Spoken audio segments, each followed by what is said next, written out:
Hi guys, and welcome to The Devonshire Diz, a Devonshire take on all things Disney. Today, join Lauren and I on episode 2 of our Flashback to Feb series as we walk through the gates of the Magic Kingdom. Let's get into it.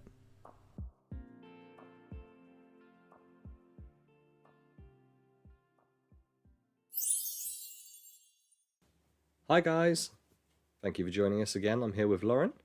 Hi. And we're going to be jumping in on all things Magic Kingdom. We visited Magic Kingdom a few times on our trip to Walt Disney World back in Feb, and we're going to focus on all of them and combine them into one episode and give you a few of our thoughts, hints and tips for toddlers in the most magical place on earth. Let's start with getting back after all this time through the gates of Magic Kingdom. What were your initial thoughts in walking through, scanning your magic band and getting back into the magic? It was epic. Our walk through the gates was a little bit different this time though, because we didn't just head straight for the castle, did we? We got sidetracked by a 5-minute wait for the infamous Mickey Mouse.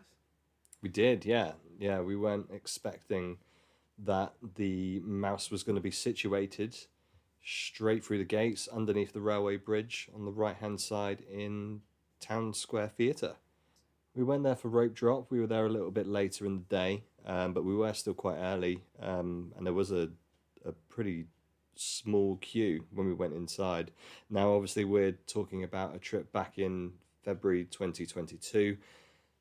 I suppose the only downside to that initial meet and greet that we had was the fact we had to mask up when we went in to meet him, and obviously you couldn't run into Mickey Mouse cuddle. It was behind a rope, and unfortunately we did have to have masks on for the photos. It was a distanced masked photo, but it still didn't really take away from the magic when it was the first time of Penny meeting him.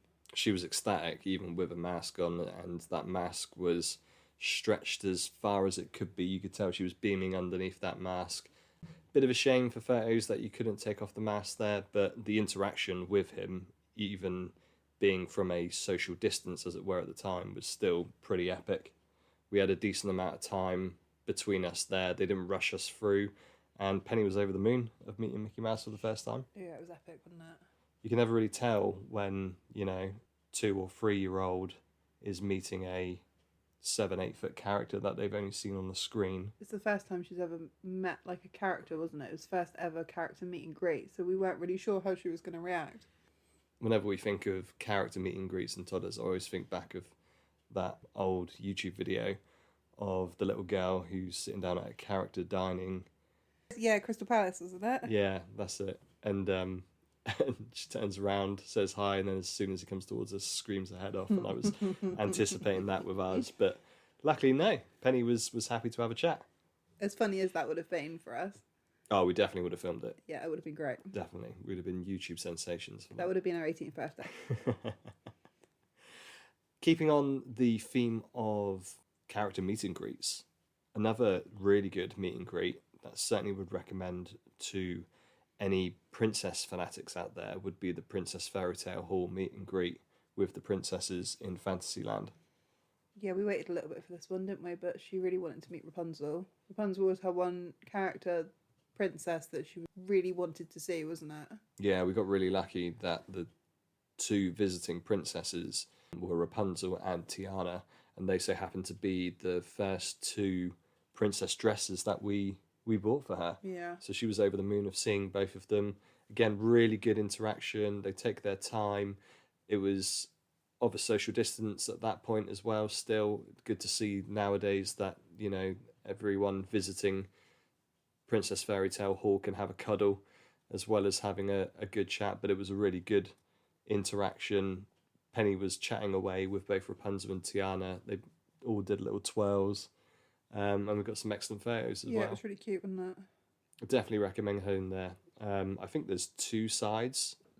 Cinderella's the home princess, and isn't Aurora? it? Or it might be Elena, actually, of Avalor. I think Elena might have been there when we were there as a rotation princess that you could meet. So there's certainly an opportunity to see all your favourite princesses there. Definitely recommended for any princess fans out there listening. Sticking with the characters, we also experienced for the very first time cavalcades. Mm-hmm. Cavalcades in place of parades. Parades in any form weren't back when we were there at Feb, but they did have frequent cavalcades that happened at multiple times of the day. Didn't really have a schedule at that point. I think now there is show times for when they come along, now that the parades have come back. They were kind of every 20 minutes when we went, weren't they? Yeah. Every 20 minutes, half an hour. So you had a decent opportunity to go and see these two different types of cavalcades throughout the day. One of them was called Mickey's Celebration Cavalcade, and that was the main 50th anniversary one. That was basically a mini parade, wasn't it? That in itself was a mini parade, yeah. They classed it as the Iridescent 8 on the website.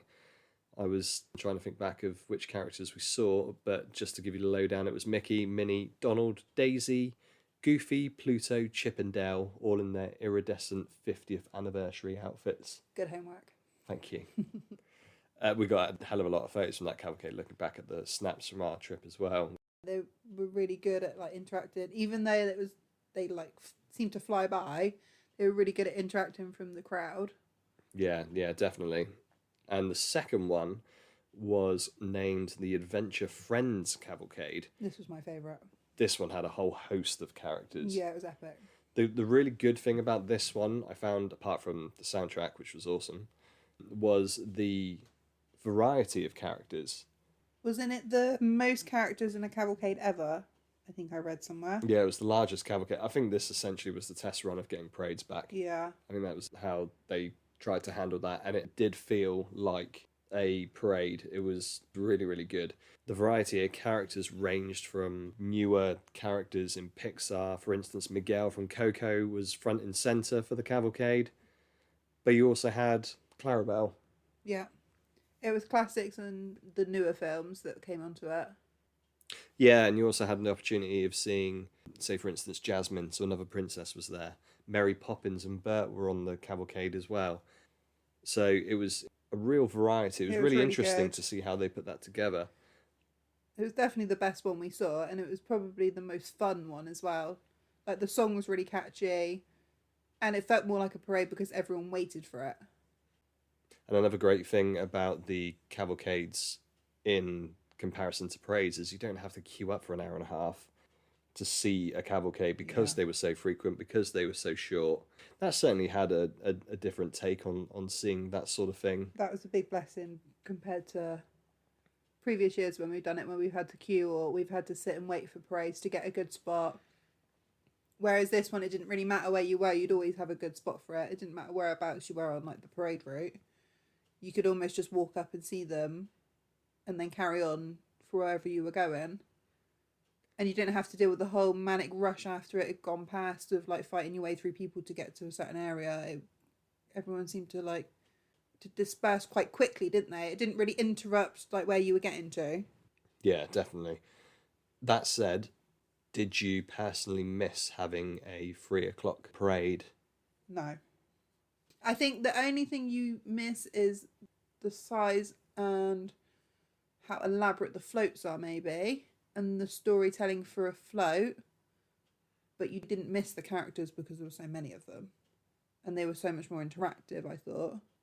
When you think of a parade, obviously the main draw is seeing the characters, is seeing the floats, and the cavalcades certainly aren't on the same scale as the floats that you would see on, say, a 3:00 parade down Main Street. However, something else that you don't necessarily have with a cavalcade, I suppose, are the entertainers in between the floats as well. You didn't have as many dancers, the band in front of them, etc. You didn't have that sort of experience. However, like you said, the pro of having a quick cavalcade go past you, wave at the characters that you want to see, and then move on to the next ride or next attraction that you're going to was really beneficial. You never had any disappointment that you were going to potentially miss it or not see a character that you wanted to see, or your kid wasn't going to have a good view because there was too many people. There was none of that with the cavalcades. Yeah. Whereas I feel like with a parade, if you don't get a good spot, or you get someone in front of you, or you're next to a bin and your kid can't see around the bin from in the buggy, none of those things were an issue for us, were they? No, and we stopped off at multiple locations from Liberty Square to around the hub, down Main Street as well. And it was always a good view. We managed to catch one as it was coming past when we were waiting for our Pico's Bills order, weren't we? Just outside of Country Bear. Yeah, in Frontierland. And again, that was just by chance that it came through. You never knew the times. And that was a really good spot to watch it as well. That's been a good spot historically for parades, or in this case cavalcades, because they tend to start from, just coming outside of Splash Mountain down Frontierland towards Liberty. So if you want to catch the beginning of a parade and not necessarily have it the cues of being on peak Main Street, then that's certainly a great location. We also stopped to see the Adventure Cavalcade just across the bridge from Liberty into the hub. Yeah. That was great as well because you were unobstructed being so close to the bridge.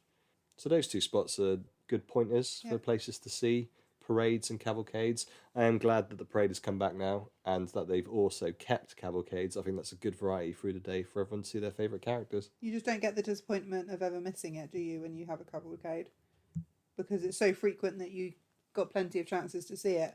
So now they've got the parade and a couple of the cavalcades still. You still get the chance to see those characters without having to wait or having a grumpy toddler that you can't sit on the side for an hour to wait for the main parade. Exactly. Okay, we've met some characters. We've seen some cavalcades. Now onto the rides. We did plan ahead on what we wanted to do, our must-dos. Shout out to Stacey. Yeah. Must do Disney. I think when you think about the planning and the pre-trip excitement, you're thinking, we're going to try and get on this ride at this point. We're going to try and get on this ride through the day. I think my biggest take from changing from an adult trip to now a family trip and taking a toddler in tow is we quickly realised when we went to the first couple of park days that the most stress-free way of getting through this would be to let the toddler plan the day when it came to rides. We were very optimistic about the rides we wanted to get on. We were very optimistic about how many rides we could get on in a day. And that was not even so much changed by how Penny felt, more so queue times. Because we knew that she wasn't going to wait any longer than half an hour for a ride. So instantly pushed Peter Pan out of the equation for pretty much every day we went, because it was already a 90-minute wait when we got there. We didn't want to play out for Genie Plus with the three of us because most of the things are kids' rides, and most of the things on the kids' rides you don't actually need Genie Plus for. It was mainly just for things like Peter Pan or Haunted Mansion or the mountains. So I think we had quite a steep learning curve on the first day when we got there about how many rides we were going to be able to do in a day. And we reined it back in quite quickly, didn't we? And it helped us chill out a little bit, didn't it? It was so much more stress-free, not having to worry about running from ride to ride or planning what ride was next. Yeah, I totally agree. We could have persisted with it and tried to fit in all your favourite attractions while also compensating for what Penny would like to ride, etc. And I just think it would have made such a manic experience that everyone will probably be in bed by 6 o'clock. And we probably wouldn't wake up until midday the next day. It would have been a little bit too manic. We didn't want to burn any of us out, did we? When we saw the wait times and the queues and the amount of people in the park, we almost just took an idea of, we'll try and do 3 rides a day up until lunchtime, see how we go with the times, see what Penny wants to ride. We've done all the rides, we know what they're like. And this experience was more as a family, not for what we wanted to do. So we kind of went with the idea that we'd all pick a ride each that we could all do, but Penny kind of dictated which one to go to first, didn't she? Yeah. Hence why we ended up riding Little Mermaid every time we went. Yeah. Definitely a top 3 attraction for our Penny was Little Mermaid. Let's go through the rides and let's go land by land. Let's go clockwise. So Adventureland, we went to We went up and down Robinson's family treehouse. That was pretty cool. Yeah. I can't remember the last time I went up that treehouse. I've never done it. So that was a nice little walkthrough. Definitely just a nice chilled walkthrough, nothing too strenuous. We did it of an afternoon, didn't we, to get out of the midday sun, and it was a good shot because it was really quiet. The views were immense. Yeah, we got some good photos at the top, especially of the castle. If you're looking for your castle pics, right at the top of the treehouse, peeking through the branches, that's a really good shot. The views were amazing. So we went up and down Robinson's family treehouse. Also in Adventureland, definitely one of my favourite attractions that we went on, and certainly one of Penny's as well, was heading into the Enchanted Tiki Room. Yeah, that was the first time I'd done that as well. It was a surprising fan favourite of ours, wasn't it, in between us lot? She was obsessed with it, wasn't she? Especially for Penny and the toddler, because, you know, it does get dark. There's a lot of loud noises in there as well. Obviously, there's the volcano and the rainfall. Not going to spoil it for anyone who hasn't been. So it probably could go one way or the other with a younger child, but we were in there multiple times. Penny loved it. We listened to the soundtrack for probably about 3 months when we got home as well, because she was that obsessed with it. It's not a bad soundtrack as well. It was great. So good to get on a OG attraction, since it was the 50th anniversary that we were there, so that was really good. We move across to Pirates of the Caribbean. Again, another ride for a youngster that could probably go one way or the other again. We're very lucky that Penny's a big pirate fan. And she's also a bit of an adrenaline junkie, isn't she? Even at this early age, she does like a thrill ride. She likes a ride that makes her tummy jump, doesn't she? So that was pretty perfect for her. And what we found out essentially from this trip is she will go on any ride as long as there's a boat involved. And she's happy to try every ride, isn't she? The unknown doesn't really faze her when it comes to a ride. She will always try it once, which is a bit of a bonus.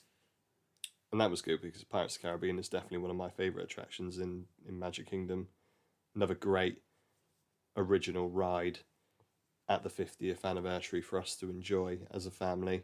Another good thing is we can all go on it as a family as well. It's not like you're stuck to 2 seats per row. It was, the row itself on the boat was large enough for all 3 of us to sit together. Although I'm not sure I appreciated the song as much as the Tiki Room. Oh, that might be an episode in itself of what's the best soundtrack. What to get stuck in your head. There's plenty in the Magic Kingdom that gets stuck in your head, and there was plenty that was on repeat when we came back, and still is, even to this day. It's true. We'll keep that for another episode, I think. We missed out on Aladdin's Magic Carpets, didn't we? Didn't get on the carpets, no. It was far too busy. Every time we went to go on it, it was probably about a 45-minute wait. And she loved Dumbo enough that we didn't have to worry about the Magic Carpets, because she liked going on Dumbo so much. That's right. Skipping over Liberty Square, which was a shame, because I would like to have gone into Haunted Mansion with her and tested her out with that. But again, the revenge travel queues, wait times that we had there was pretty extensive back in Feb. So we didn't get in Haunted Mansion, but something to go back to, which is fine. So then we headed into Fantasyland. Probably the most time we spent, would you say, in Magic Kingdom as a land in itself? Yes. Before we get to a ride, we probably have to give an honourable mention to the Tangled bathroom. Yeah. Which we spent a decent amount of time just walking around the outside of, which seems strange to anyone who is listening to this thinking, why were you standing outside a bathroom? But actually the theming to that bathroom, for anyone who's been there, they'll know is pretty epic. Poor Punzi needs her own ride. Definitely. Let's get Rapunzel a ride in the Magic Kingdom, please. Because that theming of that little area for just the bathrooms is ridiculously good. Fun fact, back in the day, the area used to be essentially the OG Skyliner. I think it was called the Skyway. That used to travel through Fantasyland and I think down into Tomorrowland. Oh, was that the station for it, was it? There was a station there. I remember on multiple occasions as a child going there and being told by a cast member, sorry, it's broken down again. I'm glad I wasn't there for that.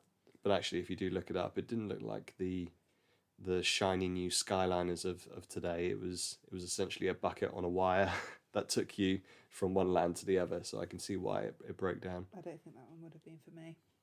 Back into present day, Small World, I suppose, has to have this mention, doesn't it, when it comes to Fantasyland? Yeah, because this was just as much her favourite as the Tiki Room and Little Mermaid. Speaking of soundtracks that get stuck in your head, we managed 3 goes before we had to tap out and say, unfortunately, this is time for the grandparents to take her in. Yeah, agreed. I mean, when you think of Fantasyland, when you think of Disney, when you think of Magic Kingdom, you've kind of got to go on Small World, don't you? At least once. At least once. At least. The maximum was 3. Yeah. Close to Small World, we actually went in to fill our magic, which was surprising for me that she didn't take to it as well as I thought she would. It would appear our daughter is not a fan of 3D. Yeah, and I've seen on various vlogs of different families who head out to Walt Disney World that this seems to be commonplace with toddlers or young children, that the 3D element sort of freaks them out a little bit. And when you do think about it, I suppose it shouldn't really be a surprise when you've got, musical instruments flying towards you and loud noises, etc. She enjoyed parts of it, but I think it was the size of some of the animation that probably was a little intimidating for her. And yeah, threw her a little bit. I'm not sure we'll get her back on it next time as quickly as we did this time. Yeah, I might need some bargaining. But from my point of view, I thought it was great, and I loved the Coco update. The Coco scene was amazing. Definitely recommend anyone who's seen it before going again, purely to see that scene. Also, from the last time we went in 2018, they updated the screens, hadn't they? Yeah. And it was so much more crisp and clear. Yeah, definitely. It's definitely had a bit of a touch-up while the park was closed. And the addition of the Coco scene, which is nice and vibrant. Again, the music fits in the whole story of it as well. I thought it was really, really good. Yeah, always loved that one. And Donald is always a firm favourite in our house. Donald will always be number 1. Yeah.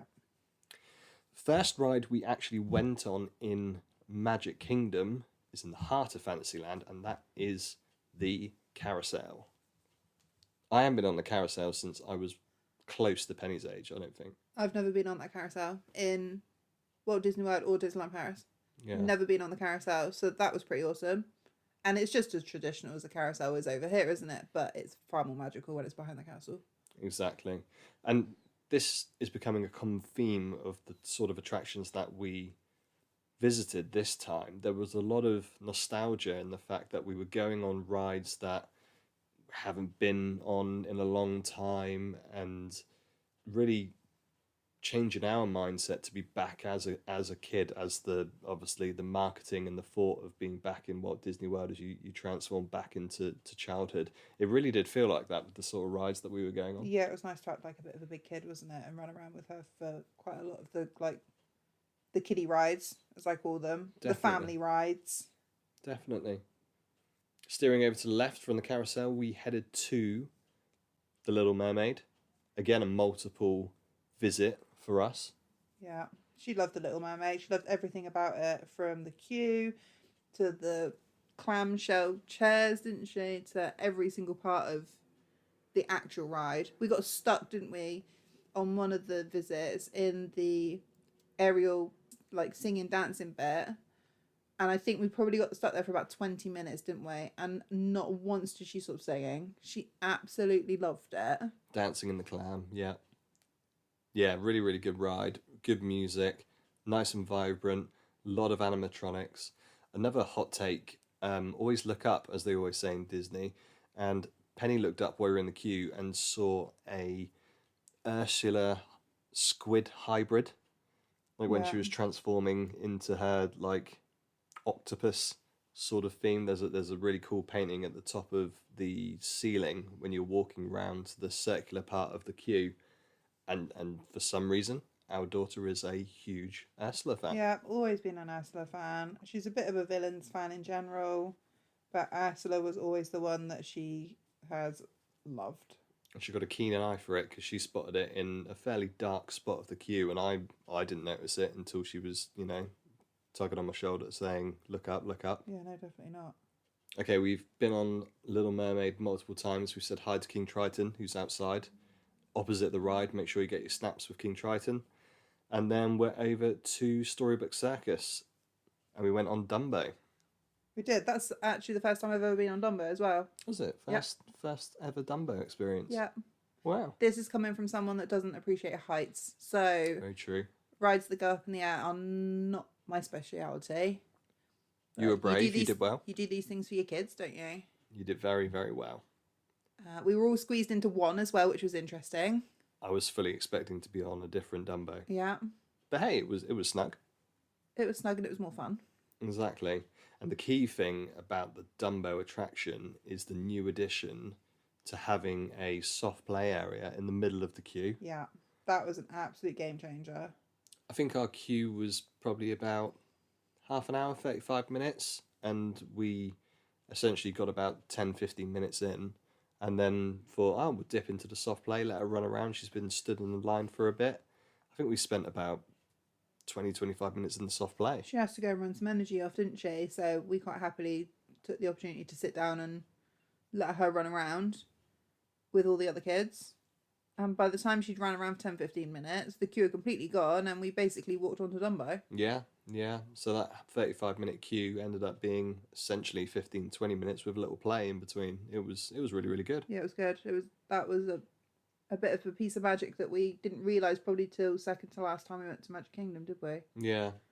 Another good addition to that Dumbo section is the fact that there is 2 running attractions of Dumbo. It gets through a queue really, really quick. Yeah. But it is a famous ride in the Magic Kingdom in Fantasyland, so a lot of people do go there. So there's always a queue. And you always forget that there's 2.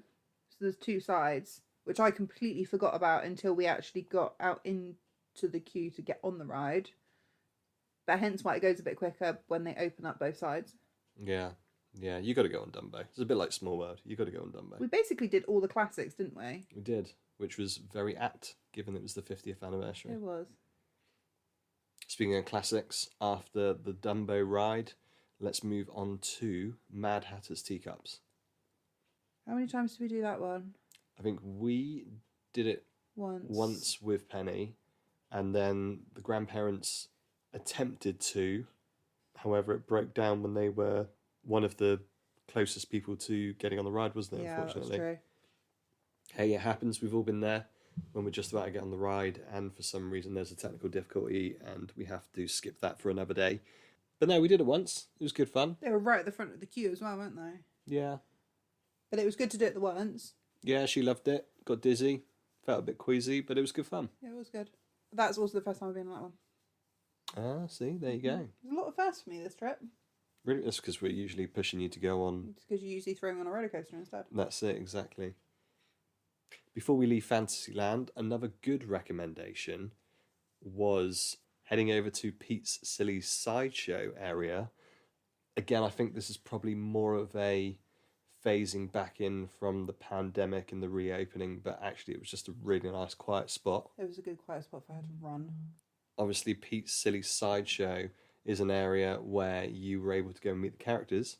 The characters weren't in the big tent at the time of us heading over there, so they essentially just put a load of tables and chairs out, and it was a really good place just to chill out for a couple of seconds, maybe take in some water and just let her run about a bit. We went and got food one day, didn't we, and took it back over there because it was really quiet.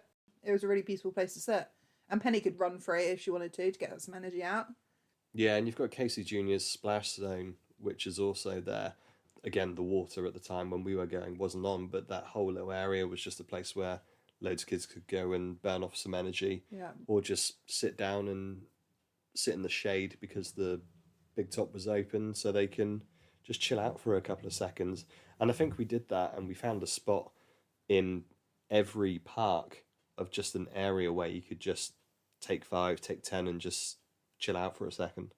Also, the toilets over there were really quiet, weren't they? So that was an added bonus because toilet tip. there was nothing open over there, so no one really went over there. So that was a bonus. Yeah, good tip when it comes to the loos. Try and find one which isn't in the middle of the hustle and bustle. Having to queue with a toddler in toilets is not a fun place to be. Heading away from the loos and into Tomorrowland. First thing that we came across is the Tomorrowland Speedway. We allowed a toddler to drive. Yeah, and again, they crammed all 3 of us into one car, which was even more interesting than Dumbo. Again, very snug. Probably a bit safer having us all squished into one when you've got a toddler at the wheel. We all had a bit of cushion when we bumped into the side every time, didn't we? Yeah, she definitely embraced the toddler way of driving when you just grab the wheel and go from one side to the other. It was a bumpy ride, but bless her, she enjoyed herself. Again, that was my first time on that one. Another one. Yeah. Another really good area to go and see the progress of what will be the latest attraction in Magic Kingdom when it finally opens is Tron. Yeah, it was really interesting to see it from the Speedway track. It's been really good to see the vlogs recently, seeing how far that's come and getting excited for test runs and the lights all showing. It obviously was a little bit less constructed at the time that we went, but it still had the canopy up and it looked pretty cool. Good. It was really interesting to see. Once we got over the bumps, we went on something a little bit more smoother. Toddler not at the wheel this time. We went on the People Mover, which is a personal favourite of mine. We did that a couple of times, didn't we, in the end? It's just a great ride. It's just a great ride. Again, no frills, very quick on turning around people. And yeah, you get to see some behind the scenes of Buzz, etc. It's a great ride. It's good people watching as well. Very good people watching from the highway in the sky. And before we leave Tomorrowland, we should probably mention our date ride. Child-free choice. When the grandparents kindly took the toddler on the teacups, we headed to Buzz because you need a little bit of competition in your life. Yeah, let's not talk about who won that one. Putting it down to lack of practice. Needless to say, neither of us made Galactic Hero. No, and I'd seen the vlogs before about how we get all the nines, but I just didn't get that close. The target was off. We need to brush up on our strategy to do that. We do. I think we've covered all of the rides, haven't we? Yep, we've seen all the characters. We've been on all the rides. Let's talk about what we did when the toddler crash inevitably happened and Penny fell asleep in the stroller. So we weren't expecting her to nap at all, were we? We thought that she'd have major FOMO, not want to nap, want to be on the go all the time. But as it turned out, we had the complete polar opposite. And every day, come bang on 1 o'clock, she was grumpy and tired and basically fell asleep within 5 minutes of us laying her down in the buggy. I think that's a really good tip when it comes to toddlers. I've spoken to a few families who have been over to Walt Disney World and mentioned that they didn't take a stroller and they powered through.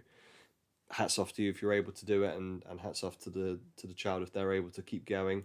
There's probably an element of sugar in there, I guess, but it really was a lifesaver to be able to pop her in a stroller, lay her back, let her have a little snooze.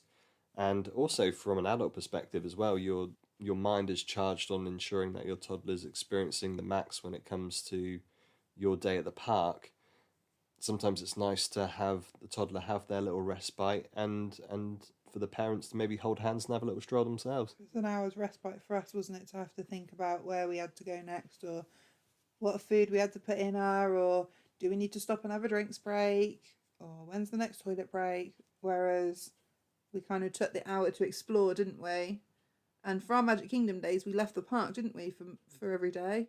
Went on a little walk around the resorts, didn't we?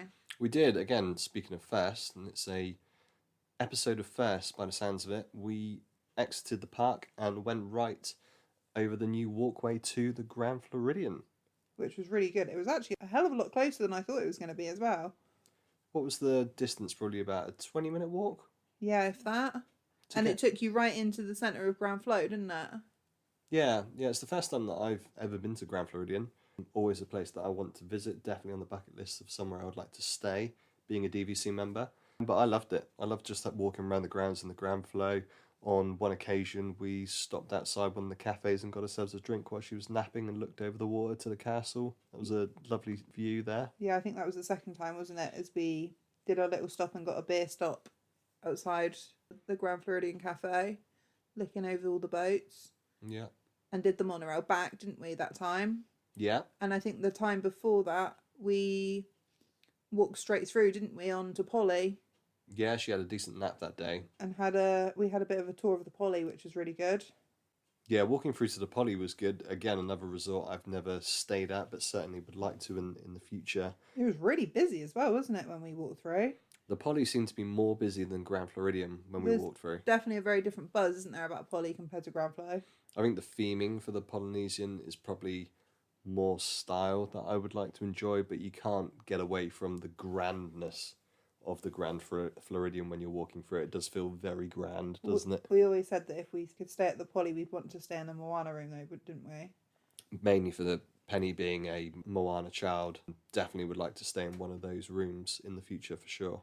But you can't get away from a theme park view of a Grand Flow room as well. Another thing I really liked about the Poly is the entrance. Yeah. The entrance is gorgeous when you're walking through.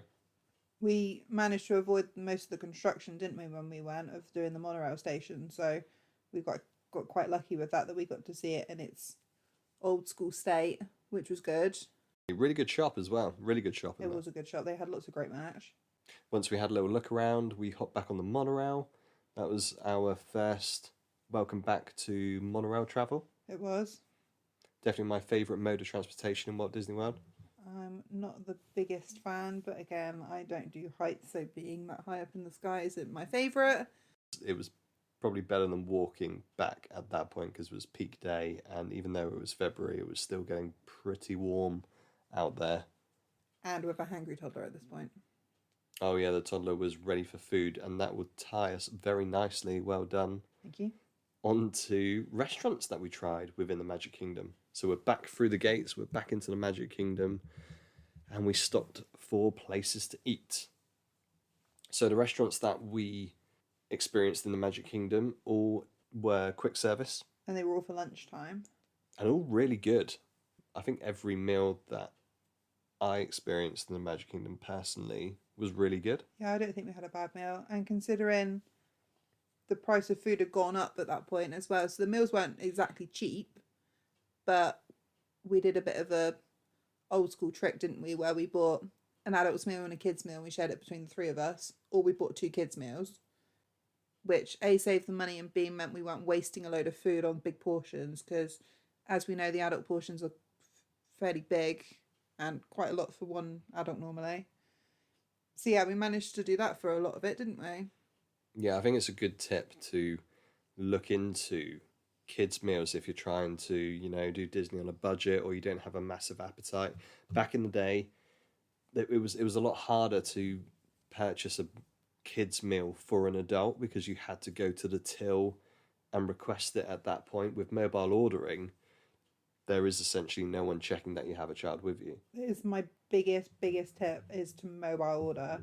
It saved us so much time, it saved us so much queuing, and it was just so much easier to plan.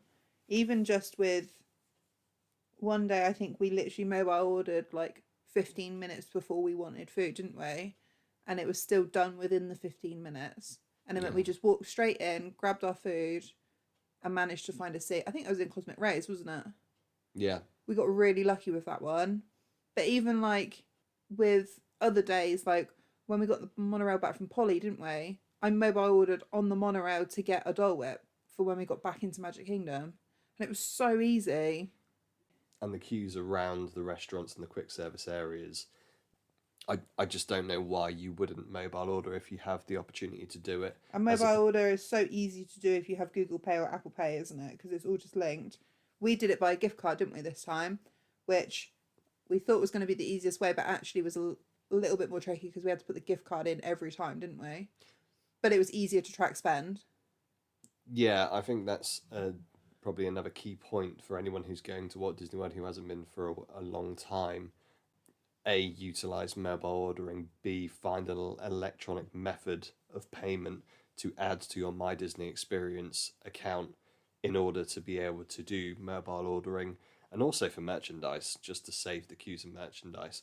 We opted for exchanging cash and then using a certain amount of cash to buy a gift card, adding that gift card to the My Disney Experience app, and then paying electronically for food and merchandise. Like you say, there are a lot of other alternatives to do so. Some people have bank accounts where you don't get charged per transaction for overseas payments, or online banks such as Revolut, which a lot of Disney goers tend to use from the UK, which don't give you transaction fees. They're probably recommended. They're probably a lot easier as well, because the issue we had with the gift card was every time we had to put the number in, didn't we? Whereas, obviously, if you've got a card linked to your Google Pay that you can just link to your Disney experience, you don't have to do any of that. You literally, you put your order in and click pay now and it's done. So we just added an extra step effectively just because we were kind of budgeting, weren't we? I think I'd still use a gift card in future, but probably not for food ordering, probably more for merchandise, for monitoring spend that way. Yeah, it's a good way of monitoring spend, mainly because once the gift card is done, then it's up to you whether you top up and how much you top up. There's no limit to what you can top up, and it's a good way of keeping in check, I suppose, if you have older children who want to go out and experience their own meals or buy their own merchandise. Or even if you have like a 6 or 7 year old who's been given money for Christmas and you want them to have a little bit of freedom. Plus, if you're someone who likes collecting merchandise and quirky items from their Disney trips, then the gift card designs were pretty cool. Yeah, it was. We had a 50th anniversary one, and I think we got 1 or 2 of them. There'll be a memento for years to come. It was good. Back onto the food, once we've done our mobile ordering, here's some of the restaurants that we experienced when we were in Magic Kingdom, starting off at the Columbia Harbour House. I was surprised. That's the first time I've been in this restaurant, and I thought it was really good. It was good food. More seafood based than some of the other restaurants. We opted for what was called a trio platter, which essentially had shrimp, battered fish, chicken strips, hush puppies, and a drink. And all of that was ample for at least the 2 adults, wasn't it? Yeah, Penny dipped in as and when she wanted a bit, didn't she? But it was really tasty food. Really, really good. Really hot, really fresh. I would recommend Columbia Harbour House. I've seen many people recommend that's one of the best quick services in Magic Kingdom. There was loads of seating in there as well. Yeah. Because they had a downstairs and upstairs seating, didn't they? And it's in a location that you probably wouldn't necessarily go to. I've certainly walked past it on many of occasions and never really noticed it. Yeah, I'd never taken any notice that it was there. Mainly because you're steering right to go to the Haunted Mansion as opposed to going into a restaurant. But yeah, definitely a recommended quick service if you're going for lunch. Columbia Harbour House. Agreed. Heading into Frontierland, we went to Pecos Bills. Yeah, which we wanted to try because we're big Mexican fans, aren't we? Yes, 100%. And this was the beginning of another top tip when it came to food. For anyone who is travelling within this 50th anniversary time period, I don't know how long it's going to last for, but a lot of the quick service restaurants were doing a special deal called the 1971 meal, which all came to $19.71, but it came as like a package meal, didn't they? Yeah, it was really good. We tried 3 of them, and I thought they were all really good value for money, and they were all really tasty food. So they all came with a main as such, 2 sides, a drink, and usually a cake pop. And we liked all of them that we tried, didn't we? We tried the one in Pecos Bills, and we tried another one in Cosmic Rays. Yeah, the Pecos Bills one, I believe, was beef nachos. It came with a side of rice. We had an orange, and then you had the chocolate cake pop, which was awesome. And a freestyle drink, wasn't it? And that's it. And between us again, that was ample. Yeah, it was a lot of food. It was a lot of food. Really tasty, really warm, really busy. It was very busy in there. Really busy. It's definitely one of the popular ones. We struggled to get a seat, didn't we? Really, really busy. So bear that in mind. Not as much seating in there at all. No, and it is in a popular area of the park, being so close to Splash and Thunder and Country Bears around the corner as well. We didn't mention Country Bears, did we? No, because we did go and see Country Bears as well. Poor Country Bears. Oh, Shout out to Country Bears. Shout out to Country Bears. That was another first time for Penny. First time for you? Yep. And it was a traditional. and it was a long time coming for me. It was really, really good. Love it. Love the music. Penny really enjoyed it. She thought it was hilarious. I don't know if she understood what she was laughing at, but she certainly was laughing and enjoying it. I think she just thought the bears were hilarious. And then, of course, all the bears were outside on the balcony afterwards as well, so she was giving them a big wave. Apologies for forgetting you, bears, but it was a great attraction. Yeah, I feel a bit bad for the bears now. Shout out to the bears. And yeah, Pecos Bill's great food, just definitely a lot busier than Columba Harbour House. Another place we ate on our travels through the Magic Kingdom was Fry's Nook. Oh, yeah, I nearly forgot about that one. This one was a little bit more of just a quick bite stop off, wasn't it? This was the one where we took it and ate it in Strawberry Circus. That's right. And we, at that point, went for a kid's meal. Under $8. It was tots. Yep. Which you had a bit of an obsession with. Yeah, they're great. I don't know how I lived my life without them before. Tots with cheese sauce, and I believe we got the kids option, which then came with an extra side and a drink, all for under $8. Yeah, it was a bargain. If you're looking for a quick bite on the go, then certainly something along the lines of that at Fry's Nook is definitely recommended. It's a good little share if you're after a light bite, wasn't it? 100%. We tended to stock up on breakfast, didn't we, before we left the room in the morning, so lunch never tended to be a huge meal for us, did it? That's right, yeah. Into Tomorrowland, we tried Cosmic Rays Starlight Cafe, and we had a front row seat for Sunny Eclipse.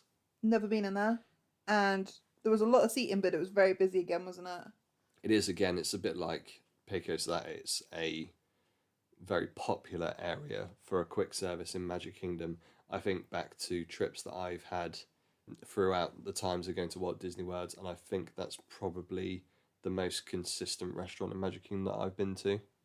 But again, we utilised the 1971 meal there for $19.71. That came with a barbecue chicken sandwich. Oh yeah, this one was really good as well. The Waltz chili cheese fries, which were epic. Yeah, they were. Again, a 50th cake pop and a soda. And I think I got a strawberry lemonade with that one, and that was epic as well. Really, really good place. Again, and that mobile ordering was really quick. It was just busy to get a seat from what I remember. Yeah, I remember we got the notification to say that our food was being prepared, and then it was trying to get in and find a seat in time for it being ready. But we got really lucky. A family was leaving, and like I said, front row seat for Sunny. It was good. I like that one. So that's our key recommendation when it comes to restaurants, is especially in this time, is having a look at the deals that they have on the menus, and especially the 1971 meals if they're about. Another restaurant we visited as a bit of a early tea prior to the fireworks was Pinocchio's Village House. Which was a bit of a surprise as well, to be fair. Really, really good decor in there. And it was huge. There was so much seating in there. And they let us sit down before our mobile order was ready, didn't they? Which, again, was a bit of a bonus. Not a lot of them let you do that. A lot of them will check your mobile order to make sure it's ready to let you in to get a seat. Because you get people that go in and take their own food in. And they were a bit of a no-no about that, weren't they, when we went? I don't know if that was mainly due to the time and the amount of limited seating that was allowed because of social distancing, etc. I don't know if that's still a thing at the moment. It should be a thing because it made it a lot easier to navigate through the restaurant in comparison to busier times of yesteryear. Yeah. The food in Pinocchio's Village House was really, really good. We had a pepperoni flatbread and a cheese flatbread and shared it. And we had a nice view overlooking the entrance to Small World. Yeah, which kept Penny entertained for the whole time, didn't it? While she was eating her, munching on her flatbread, waving to everyone going past on the Small World boats. Yeah, if you're looking to go into Pinocchio's Village House with a toddler, definitely have a look for a window seat if it's available. Mainly, as you say, just to have them waving at everyone heading past in the boat before they go into the Small World tunnel. She got a fair few waves and she was absolutely loving it, as well as enjoying her pizza as well. The people loved waving at her, didn't they? She was so happy about getting the waves off of people. It was a good way of killing some time before inevitably getting to a spot for the fireworks as well. We spent a decent amount of time just, again, relaxing, getting some food before heading over to Main Street for the fireworks. Yeah, it was a good shout. Before we talk fireworks, we've got to talk Dole Whip. Oh yeah, so this was a first for us. We'd never tried Dole Whip before this trip.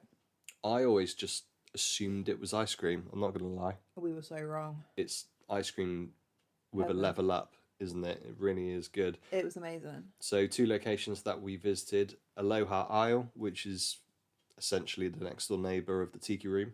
And that one was really busy when we went, wasn't it? That was the main reason, I think, why we were put off going to Magic Carpets, because the combination of the exit crowd of Tiki, the queue for Aladdin, and then also everyone mobile ordering to get their Dole Whip. It was just a very busy area at the time that we went. It was a bit mad, wasn't it? However, it was certainly worth mobile ordering. As you mentioned, we mobile ordered heading into the park. It was ready by the time we got there. We could just navigate through the busyness of the people, head to the pickup point. I think both times we mobile ordered from the monorail for our Dole Whip. It became a bit of a habit, didn't it? Yeah, it did. It was great. So the first time we sampled Dole Whip, we went for the pineapple and the coconut at Aloha Isle. Definitely my take. Coconut wins out. See, I was a pineapple, but Penny was very much a coconut as well, wasn't she? Coconut was lovely. To be fair, the pineapple also was really, really good, but for me, the coconut edged it. Our second stop for Dole Whip was the Sunshine Tree Terrace, which is closer to the Robinson's family treehouse. Yep. We stopped off there. We tried the strawberry and the orange one. Yeah. And we also took a certain orange bird home with us as well. Yes, we didn't did. I think the orange one certainly had mine. I preferred the tautness of the orange in those two. I think we were all an orange fan. The strawberry was good, but the orange one was great. It was quite sweet, wasn't it, the strawberry one? Really, really sweet. Yeah. I took the opportunity to go and get the Dole Whips while Penny took Daddy onto the Tiki Room ride at this point. But me being me didn't work out my timings very well and ended up sitting outside the Tiki Room for about 15 minutes with melting Dole Whip and little birds around me. So that was quite stressful. Luckily, it didn't melt enough for us to enjoy it when we got out. Yeah. Otherwise, we would have to have put another order in. Yeah.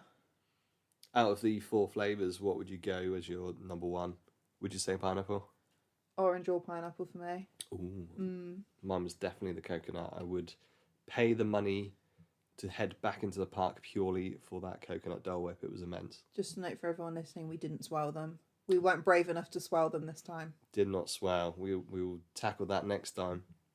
Maybe we'll mix it up next time. How would you say Dole Whip, now after experiencing that for the first time, compares to other Disney snacks? Let's say the traditional Mickey bar and popcorn.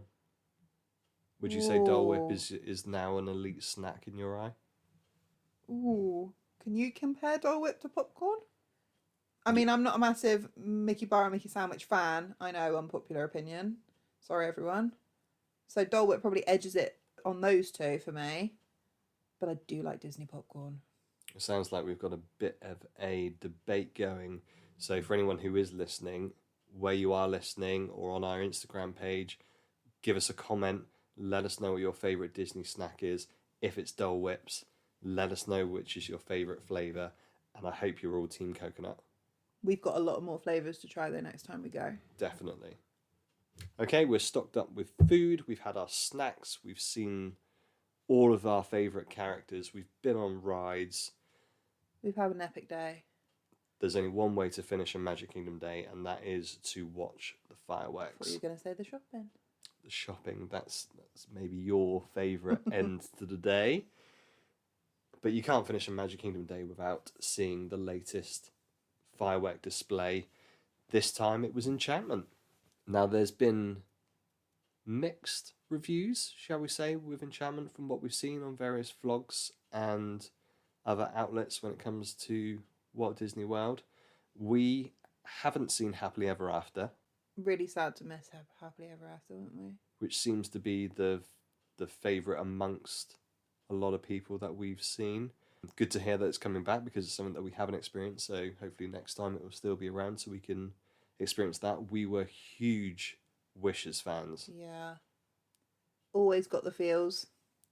But this time around it was Enchantment. What did you think of Enchantment? I really liked it. Really, really good. But it has been a while since we've seen fireworks, so maybe we were just in the moment of just Disney fireworks in general. But I really liked the added projections down Main Street. I thought that was a really good addition. We stood Casey's end of Main Street, so we could see the projection, but we could also still see the castle really well.